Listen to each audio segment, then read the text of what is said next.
বন্ধুরা, আইপিএল ২০২৬ শুরু হওয়ার আগেই কেকেআর শিবিরে বড় ধাক্কা।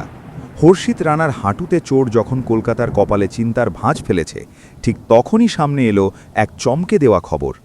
কে নিতে চলেছেন হর্ষিতের জায়গা? কেকেআরের হাতে কি নতুন কোনো তুরুপের তাস আছে? এই রোমাঞ্চকর খবরের মূল অংশে যাওয়ার আগে ক্রিকেট দুনিয়ার সব লেটেস্ট আপডেট সবার আগে পেতে এখনই বং ক্রিকেট চ্যানেলটি সাবস্ক্রাইব করে পাশের বেল আইকনটি টিপে দিন। আর হ্যাঁ, লাইক করতে ভুলবেন না। আসলে হর্ষিত রানার বিকল্প খোঁজা যখন কেকেআর ম্যানেজমেন্টের কাছে বড় চ্যালেঞ্জ ছিল, ঠিক তখনই নেট প্র্যাকটিসে ম্যাজিক দেখালেন গতিদানব নভদীপ সাইনি। নিলামে অবিকৃত থাকা এই বোলারকে নেট বোলার হিসেবে রেখেছিল কলকাতা, কিন্তু ইডেনের প্র্যাকটিস ম্যাচে ২ কোটি টাকার বিস্ফোরক ব্যাটার ফিন অ্যালেন যখন তাণ্ডব চালাচ্ছিলেন, ঠিক তখনই সাইনির এক আগুনের গোলা ছিটকে দিল অ্যালেনের মিডল স্টাম্প। ওই এক ডেলিভারিতেই ম্যানেজমেন্টের চোখ কপালে ওঠে এবং সরাসরি হর্ষিত রানার বদলে মূল স্কোয়াডে জায়গা করে নেন সাইনি।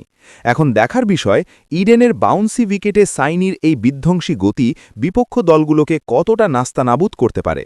আপনাদের কি মনে হয়, সাইনি কি কেকেআরের বোলিং ইউনিটের তুরুপের তাস হতে পারবেন? কমেন্টে আপনার মতামত অবশ্যই জানান।